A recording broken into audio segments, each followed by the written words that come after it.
Yeah, you can keep that as a day two. I mean, I'd rather you play that than fucking the Googler or whatever. Rather Yeah. you play that than fucking the Googler or whatever. All right. All right, let's take a look at market indexes and then let's come back. What's going on, peoples? Holla. Hey, we got small gap down in the Qs. It may not actually mean anything, you know. The rest of the market is going. We have decoupled. Yesterday we saw it, right? With yesterday we saw it with the Amazon, not the Amazon, with the Goog, right? With the Goog getting shredded and then Microsoft getting its D shredded. We saw a decoupling in the market where, right, the more of the mid cap tech names still caught a huge bid at the open. There was a whole host of them, right, that just took off right at the open. So the indexes are falling, Google's falling, right? But like there's all these other ones. They caught a bid and they started to push. That's a good action right there, right? So sometimes you need to see a little bit of that. So we had a decoupling in the essentially the market where, you know, the indexes were getting shredded, but like all the other stocks were starting to get right pushed. And you know, Netflix was usually a little bit of the tell. You know, as soon as it went red to green, you could see here like it was really off to the races, and then you know everything else started to follow through. So this is, I think, a positive development. So even today, you know, with the NASDAQ kind of opening weak, and we're still just like pretty much on support, the rest of the market is, right, still strong. So you got the Dow Jones up 1%, right? The SPY's up 0.4%. It's just a nuzzling right here at that 50-day moving average. And then you got the IWM, which is like you want to see that leading the way. This was up 0.73, and you can see off the open, like this thing was really, really hot. So we have we've got a whole host of stuff going on here that I think are going to be really important. You can see there's all sorts of like earnings plays that were happening yesterday too. You know, like this fucking hog. You really want to focus in on these. Like if you're sitting there just twiddling your dicks, playing fucking NVIDIA all day, and you're missing like the easier earnings plays, then you know we've got to, you know, you've got to just change your strategies a little bit, right? So you had stuff like hog yesterday, right, and EMPH, right? Gap up, first dip gets bought, and then a go. Like these are like big ranges, so you definitely want to be a part of like some of this stuff that's happening, you know, where you don't need like necessarily market specific plays all the time, right? So like you have this wing stop, right? You gap up on earnings, pull back into the 9 EMA, and then you show and go. Now this was a little bit thin, but like in general, that's the type of setup that will be less confusing for most of you guys. But most of the time, like, you know, if people are just inherently lazy, you know, they'll want to trade like the same thing over and over and over. And then, you know, oftentimes like you can kind of miss some of these other things. So keep in mind, like be flexible. There's a lot of stocks that are like popping around right now that you can do this kind of action with. So just these are all day two plays. I'd keep ENPH, the Googler, even whole hog as potential day two plays. You can see like this Skeechers. This was a little bit illiquid, so you can take that off. This is a Buenos, and like you can see here, PCVX, that's a day two play. You had really pretty good action on this. You know, essentially what you had was, right, a gap up, an inside day, and then a push. That's really what you want to see. I'd keep that as a potential, right, day two play also. And this rumbler is pretty much untradeable. And then we got shop here with earnings out today. You've got basically a big level that's like forming right now. This thing is ready to party. This is ready to party.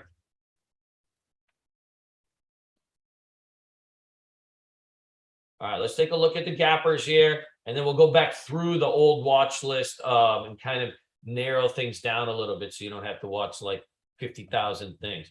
User, I think this is a buyout. You can leave that alone. AGFF Agro Fresh Solutions. Agro Fresh Solutions. So this is probably, you know, after that EBIX, was it EBIX yesterday, this is probably some of these kind of plays I think will probably get picked up. You know, all you need is one to really set these bad boys going. Was it not E-picks, right? So all you need is one of these things to like actually go and follow through and not get rugged. And then what you start to see, right, is like this whole host of other names that are starting to push around. So, you know, you can come in on, you know, like one of these things like this aggros, and you can play that stuff. Like, you know, this is it may take a little bit of time at the open to ORB. You know, this E-picks didn't have necessarily as nasty of a little gap, but this one's already 60%, right? So that does kind of change the parameters a little bit. Sometimes the ones that like, yes, they got, you see this was only about 25-cent gap, and then it started to cook. So you get a little bit more room to run. You know, this other one is up already 60%. So you do have to be a little bit careful, but it just takes one. It just takes one to like set a group up. So, you know, you can keep it on watch list. This is AIMC. This was a buyout. NRBs, man, NRBs. What a blast from the past. NRBs was we had like a fun 2 days playing this back in the day. NRBs always fades off. You can see these tails on this bad boy. Anytime you see tails on it, you got to know that like there's something in there that's, you know, getting it to sell up. Now is got a breakout over the 50-day moving average. This thing trades really thin with a big spread. It may not be like a top play just because it does have a little bit of a spread, but look, some of these ones that have a little bit of spread in that are e-liquid, they tend to have the biggest rippers. You know, they tend to have the biggest rippers like because they have a spread and are slightly illiquid. It's still did 4 million shares. So just something to be like a little bit mindful of. Sometimes these thinner ones can give you so much more range, but you have to trade it with smaller size. So yeah.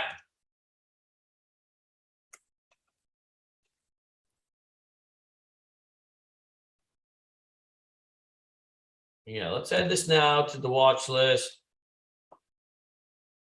This TDOC is another thin little bastard. Hey, this thing was $400, $300. Now you've come down at $30. So what is that, like 90% give or take? That's like these are the kind of names that we do want to start to dicker and deal on, because, you know, you have more upside in something like this than you have like something that's like maybe mid-range that's already been, you know, kind of cruising up a little bit. So one of the interesting things about earnings breakout is what you want to call neglect. What I mean by neglect is stocks that are been neglected for a long time that have like based out. Those tend to have really potential upsides on. If you have neglected, then you have also potential, right? Like short interest in something like this. And it's these days, like TC1000 doesn't even give, it doesn't even give short interest anymore. But my guess is, I've seen on some of the lists, my guess is that TC2000, this one has probably got still a handful of shorties that are in this thing. Nice, real nice. Let me see.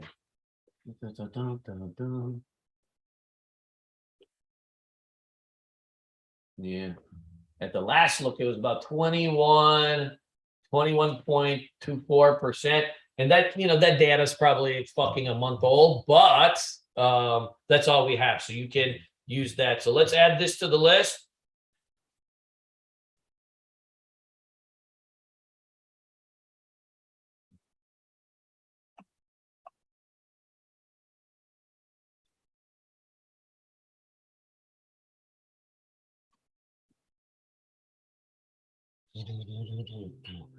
Ooh, Pet the Cat. So Pet the Cat, you got earnings out of Pet the Cat here. This is break over the 200-day moving average. This is actually still got pretty good liquidity and range. This is a little bit bigger move than it's used to, but it does have these kind of 5, 6, 7% days. I think we can pet the cat today. Let's add that to the list. I don't know if that's a huge priority because it has been running for 4, 5, 6 days anyways, but you do have a pretty big base and a break over the 200-day moving average. I'd roll with it. NVIDIA had something. I don't know, something with fucking Facebook or whatever. It's chilling at the 50-day moving average. I would not chase this up at the open because when you start to grind, you know, so this is like $110. Now you're at $140. So you've already popped up 30 points. Like if you start to grind into the 50-day moving average, you'll be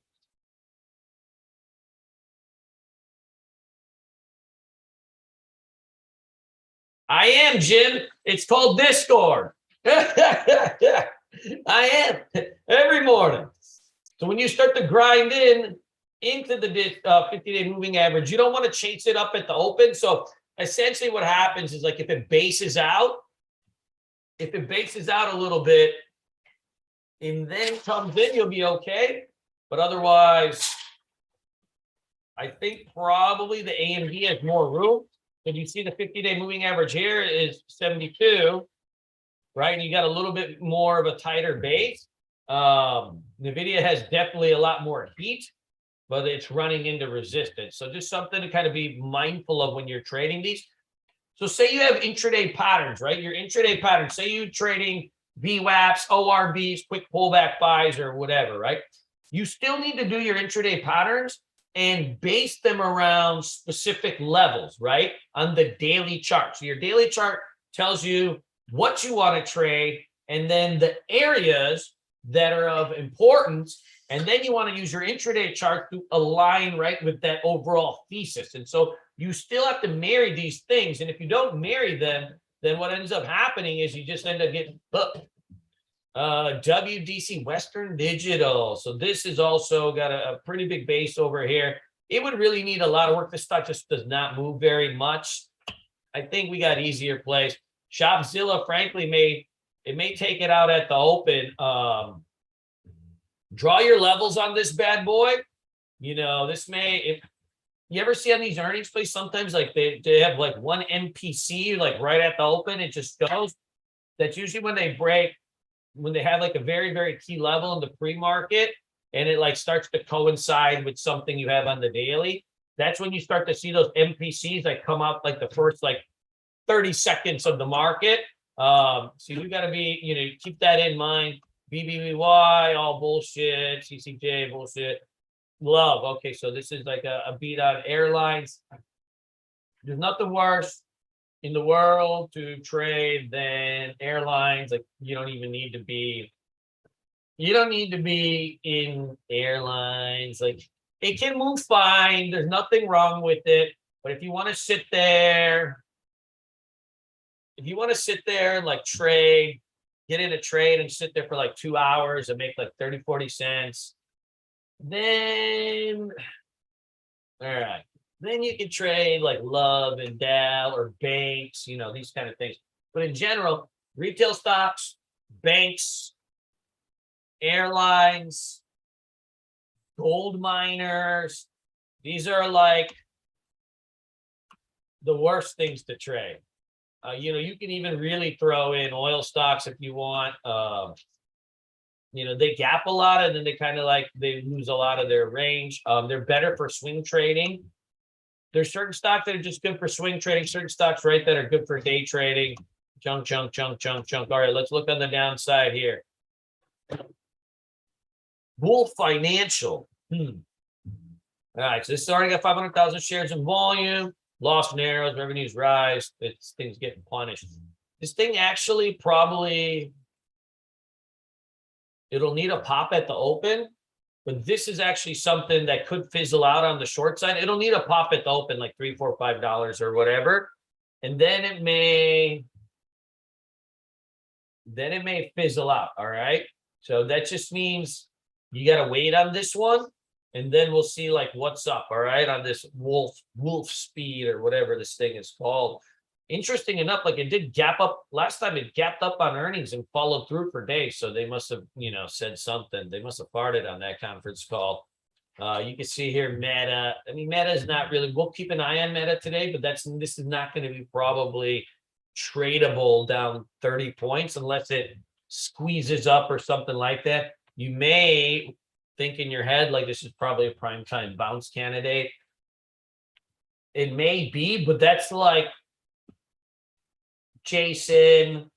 There's like 3 or 4 people in our chat room that can pull off that kind of trade. I'm not one of them either. It takes a special type of dark and dirty degenerate, somebody that's, been on the other side of the law. Most likely they've dumpster dived in their social life via girlfriends, marriage. It takes a very, very specific type of person to counter trends successfully. And usually they are a very, very dark and smart person. So it's not just a dark person like a criminal. It's got to be somebody that's really smart too. So if you're just a good God-fearing Christian man, then this kind of counter trend trading is going to be very, very difficult. The best counter trend traders they're very smart and very dark. You have to be, because you're seeing something that nobody else can see, and you're also trying to get away with something that nobody else can get away with. Just think on that, and then you'll know. All right, this is FNG. So this is actually the FANG stock. I'm guessing this is because of the Meta Nation. Yen. So Chinese stocks are gapping down too. Let's take a look at those anyways, because maybe they had a big run yesterday, and then, now they're kind of gapping down. That takes us into a weird spot. Like PDD ran right into resistance. It came back. Yesterday was a nice bounce day, but I think now we're in a little bit of more of a no man's land. Let's table these. I think we have enough of this other stuff to play anyways. Let's leave those alone. Hey, by the way, this CGC is still like working pretty good on intraday dips. You could probably keep trading this. The old high here was about $4 from a couple weeks ago. Not my particular flavor, but I do see it. Mana garam karaso?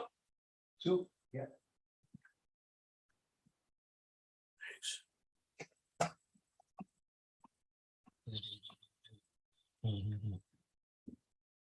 I got an alert set on this AMPX. I don't know if it's having trouble. It's tightening up on the 9 EMA. My suspect, you can see with these like zigzag candles, it's like pretty much unplayable. It's like a little bit like sober. I got an alert set, and then you could set an alert even on your volume. So like, if you need to, right, you can set a volume alert on this, like, so you can do time frame day. You can even do it like, maybe I would do like a 5-minute volume alert. So, if you start to see like 200, 300,000 shares, like start to fire off at a time, because it hasn't been trading much, then, put it back on your thing. And you can do mixed time frame too. So like you can mix time frame means like, okay, I want to put on my daily chart. So like say, because it's the morning, I need to see minimum 500,000 shares, right, on the day go off, and then a mixed time frame within 5 to 10 minutes or whatever, 5-minute candle, 10-minute candle, whatever it might be, right? I need to see XYZ volume. That'll keep you out of like some of the illiquid ones where, you don't, so that way you don't have to sit there and stare at it or whatever. But you don't want to get in. This just reminds me of fucking sober, where like you stare at it and you stare at it and it doesn't have the liquidity you need. And then we'll see what's going on. Hey, Armando, how come this always happens on your list? I'm just kidding. Let me see.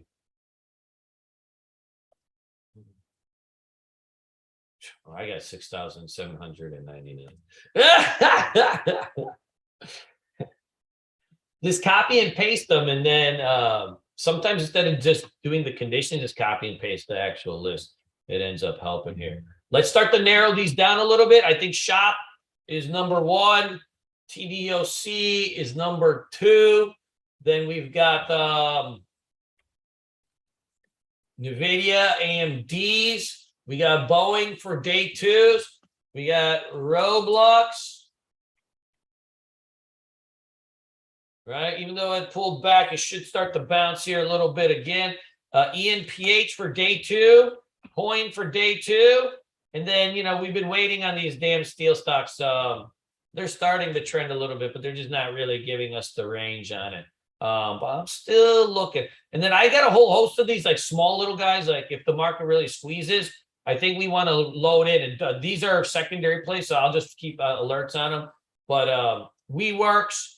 SFix, Riot, Open, these are like the more kind of speculative names. They still need like a lot of volume to come in, otherwise they'll just be dead.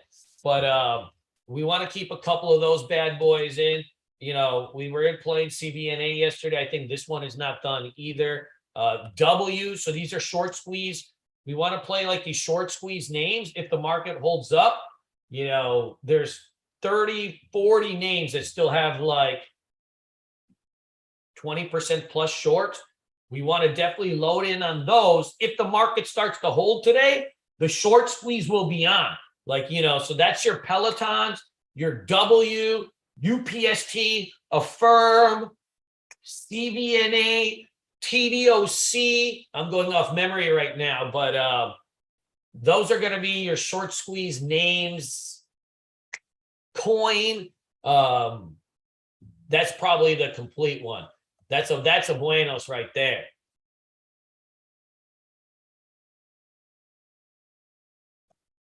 Arvin, I think there was something that happened midday, but in the end, so if you knew what happened midday in the market, how would you analyze that in terms of your trading today? Like, are you an economist? Like, we like to know these things, right? But like, does it really matter? Cool. Let's fucking do this. Let me get the 6 windows up. Let's go have some fucking God-fearing Christian fun today.